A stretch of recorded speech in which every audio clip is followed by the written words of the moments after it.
ఇది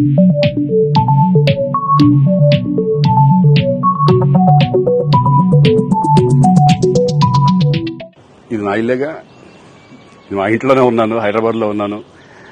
సో నేను విన్నాను పొద్దున్నుంచి, నాకు ఫోన్లు రావడం జరిగింది. నేను కూడా వీడియో క్లిప్ చూశాను. మన మీడియా మిత్రులు చాలా మంది నన్ను అడిగి క్లారిఫై చేసుకున్నారు. వాళ్ళ దాంట్లో రాలేదు నాకు తెలిసి. చాలా ఇట్లా శ్రీకాంత్ ఇలా బెంగళూరులో రేవ్ పార్టీకి వెళ్ళాడు, హేమ వెళ్ళింది, ఈ టైప్లో ఏవో వచ్చినాయి. లేదా నాకు నవ్వు వచ్చింది. ఇంట్లో వాళ్ళంతా నవ్వుకున్నాం. ఇదేంటిది, మొన్న ఏమో విడాకులు ఇచ్చి పిచ్చేశారు నా భార్యతో, ఈరోజేమో రేవ్ పార్టీలకి వెళ్ళాడు అని వచ్చేసినాయి. కానీ ఒకటి, వాళ్ళు కొంచెం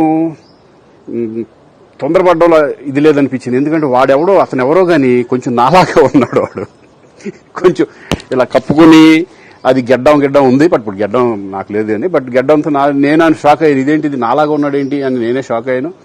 సో దయచేసి ఎవరు నమ్మొద్దు. ఎందుకంటే రేవ్ పార్టీలకి వెళ్ళే కల్చర్ నాది కాదు, పబ్ కల్చర్ మనిషిని కాదు నేను. ఒక్కోసారి బర్త్డే పార్టీలకి వెళ్తాము, ఒకవేళ తెలియకుండా ఏదన్నా వెళ్ళినా ఒక హాఫ్ అన్ అవర్ నుండి వచ్చేస్తాం తప్పితే అటువంటి ఏమీ లేదు. రేవ్ పార్టీ ఎలా ఉంటుందో కూడా నాకు తెలియదు. సో దయచేసి ఎవ్వరూ ఈ విషయాన్ని నమ్మొద్దు. హ్యాపీగా నేను హైదరాబాద్లో ఉన్నాను, మా ఇంట్లోనే. ఇప్పుడు మా ఇంట్లో నుంచే నేను ఇది చేస్తున్నాను. సో దయచేసి మీడియా మిత్రులందరికీ కూడా నేను చెప్పేది ఏంటంటే, ఏ విషయం కరెక్ట్గా తెలుసుకోకుండా మీరు కూడా థంబ్నైల్స్ పెట్టేసేసి నా బొమ్మ వేసేసి రేవ్ పార్టీలో పట్టుబడ్డ శ్రీకాంత్ ఈ టైప్లో వేస్తున్నారు. కాబట్టి దయచేసి ఎవరు నమ్మొద్దు. అది అతను అలాగా ఉన్నాడు అనే ఒక విషయంలో మీరు పొరపాటు పడుంటారని నేను అనుకుంటున్నాను. దయచేసి అది నేను కాదు. Thank you. ఇటువంటి అన్నీ కూడా నిజంగా కొంతమంది, వాళ్ళందరికీ నిజంగా థ్యాంక్స్ చెప్పుకుంటున్నాను నేను.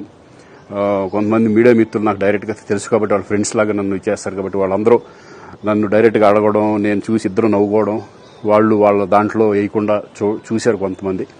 వాళ్ళందరూ కూడా నేను థ్యాంక్స్ చెప్పుకుంటున్నాను. దయచేసి ఇవన్నీ నమ్మొద్దు.